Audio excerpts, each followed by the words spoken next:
Assalamualaikum warahmatullahi wabarakatuh. Waalaikumsalam warahmatullahi wabarakatuh.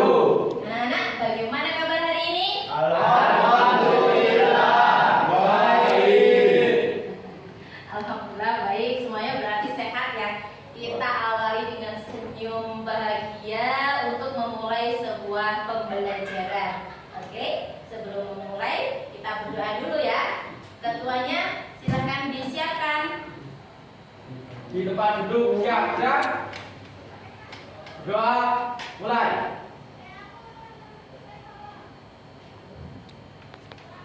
Selesai. Ya, alhamdulillah. Semoga dengan doa kita bisa memperlancar kita dan memudahkan dalam memahami materi. Gitu ya. Saya absen terlebih dahulu. Riza. Hadi. Oh ya, dari belakang ya, silakan masuk. Kenapa kok terlambat? Tadi disuruh Pak Eko foto. Ya. Saya Kak Hadir. Pandu, Elsa, Diki. Hadir. Ya, alhamdulillah semuanya hadir ya.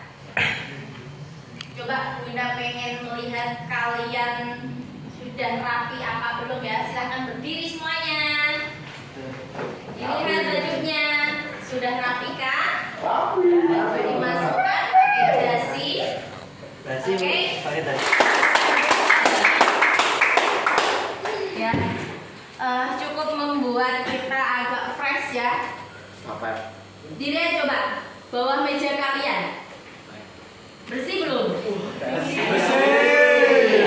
Alhamdulillah sudah bersih. Tadi yang piket sudah nyapu ya. Sudah. Kenapa kita nggak harus bangunnya pagi-pagi Bu? Kenapa kok kita harus melaksanakan sholat Bu? Karena kita adalah orang Muslim. umat Islam. Sedangkan umat Islam itu wajib melaksanakan ibadah, terutama di sini sholat, karena bagian dari rukun Islam yang kedua.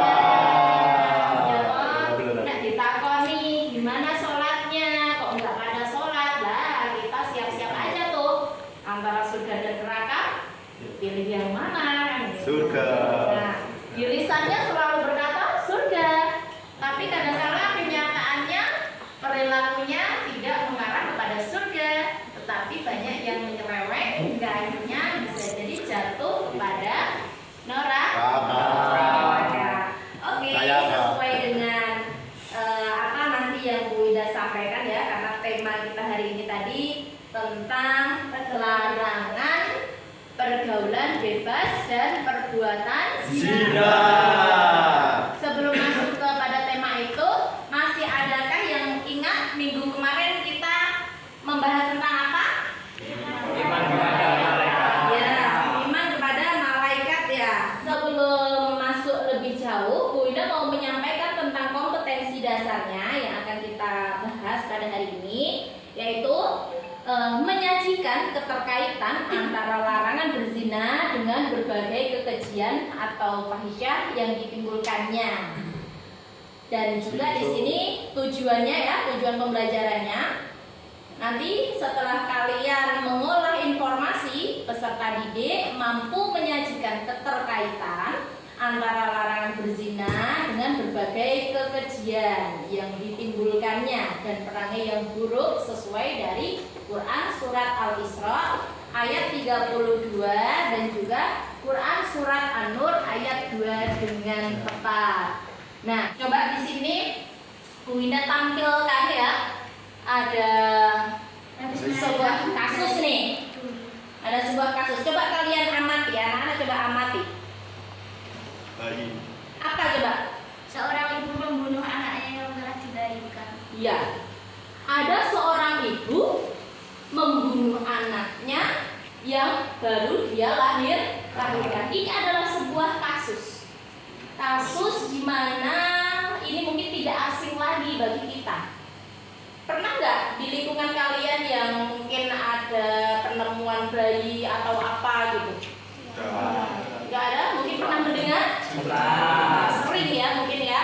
Nah, di sini ada berita ini Bu Ida ambil dari Jawa Pos ya. Ini memang terjadi, ini kisah nyata di mana ada ya kok seorang ibu tega membuang anak. Kalau kita melihat hal-hal yang seperti itu, kira-kira kita terenyuh enggak? Terenyuh banget. Kasihan bayi yang tidak berdosa kok di sini harus menerima akibat dari perilaku orang tuanya. Selain itu, Bu Indah lihat lagi nih, coba ya, ada sebuah kasus lagi nih, baru kemarin Bu Indah temukan di Instagram, berita Instagram. Coba kalian amati.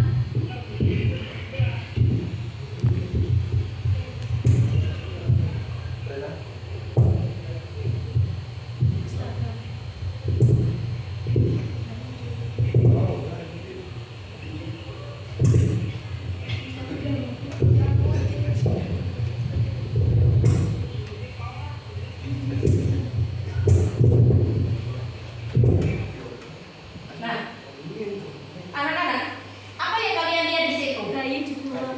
Bayi dibuang di dalam karung bercampur dengan kardus-kardus sampah ya, bekas-bekas susu gitu ya. Nah, kalau kita melihat dari kasus ini, kasihan nggak coba kalian? Bayi tanpa dosa dibuang begitu saja, tidak dipakaikan baju, bahkan malah di situ bercampur dengan sampah kardus-kardus bekas. Kita bayangkan, itu apakah manusiawi? Tidak. Nah, di sini dari kasus-kasus ini tadi ya, nanti Bu Indah pengen kalian membentuk kelompok ya. Nanti kelompok yang pertama, Bu Indah pengen kalian membahas tentang narkoba ya, bahaya narkoba, terus bagaimana solusinya agar kita nanti bisa menghindari ya, terhindar dari narkoba itu tadi. Terus yang kedua, Bu Indah pengen nanti kalian membahas tentang bahayanya dari free sex ya, atau bahaya dari seks bebas, dan nanti kalian memberikan kiat-kiat atau solusi bagaimana caranya agar kita terhindar dari hal tersebut. Terus yang ketiga, Bu Indah pengen kalian membahas juga tentang minum-minuman keras ya, minum-minuman keras atau miras, nanti bagaimana cara kalian juga solusinya untuk menyelesaikan hal tersebut agar kita terhindar dari perilaku-perilaku yang menyimpang itu, gitu nggih?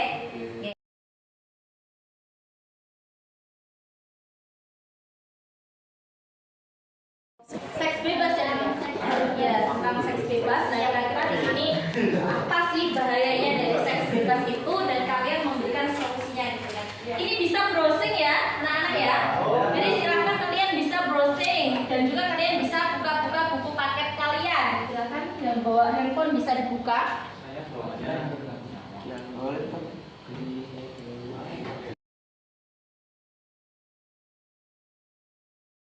Siapa dulu yang kelompok sudah siap nih? Situ. Kelompok 2? Iya. Nah, oke, urutannya kelompok 2, terus 3, 1. Oke. Assalamualaikum warahmatullahi wabarakatuh.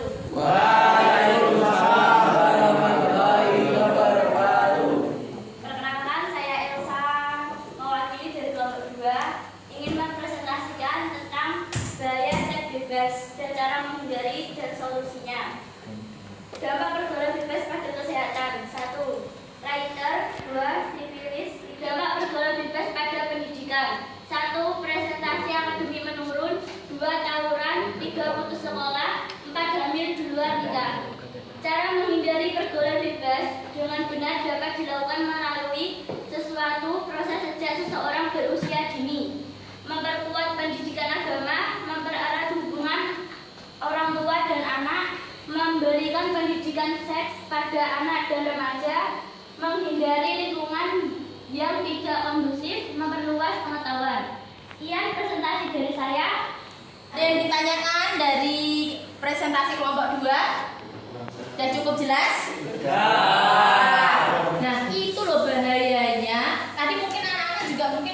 bertanya-tanya, apa sih itu Ibu?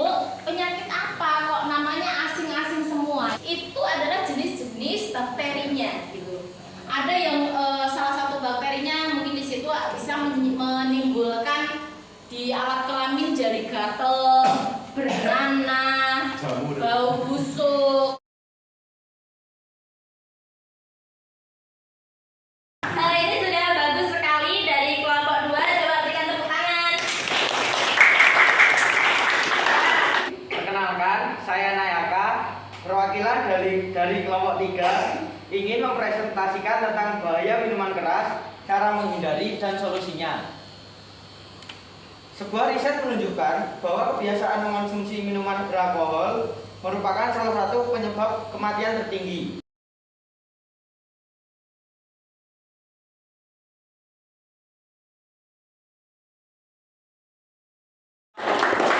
Oke, kelompok yang terakhir ya, kelompok 1. Silahkan siapa yang presentasi? Dwi ya. Oke.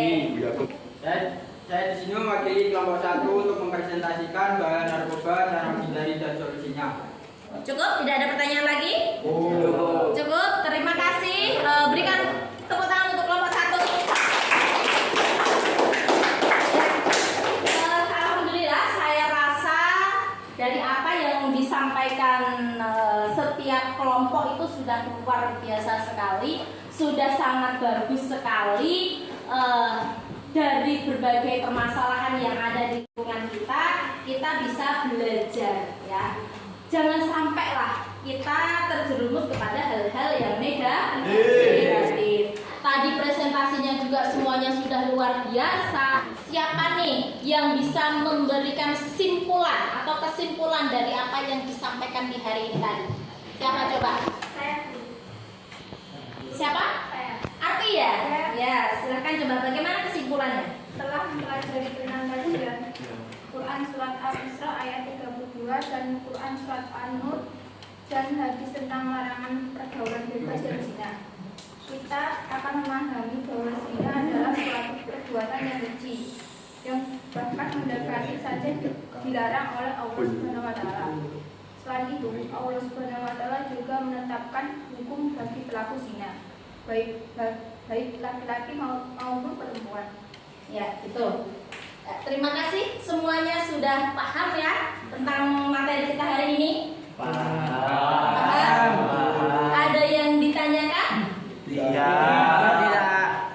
Senang nggak kalian hari ini tadi? Senang. Nah, jadi seperti itu tadi tema kita tentang larangan pergaulan bebas dan perbuatan zina.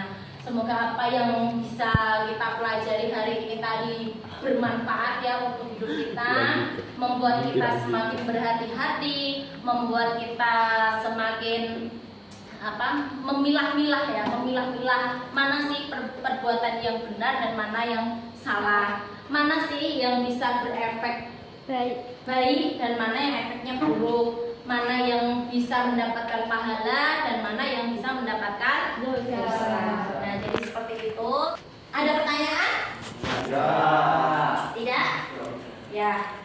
Nanti pertemuan yang akan datang, Bu Winda mau menyampaikan tentang dakwah Nabi Muhammad SAW di periode Madinah. Jadi periode setelah hijrah. Nah, nanti kalian silakan baca-baca buku terlebih dahulu ya di rumah ya. Bisa browsing-browsing dulu. Nanti apa yang kalian baca bisa kita jadikan sebagai bahan untuk pelajaran minggu depan. Gitu nggih? Karena sudah cukup, kalian juga sudah paham, insyaallah. Saya akhiri. Wassalamualaikum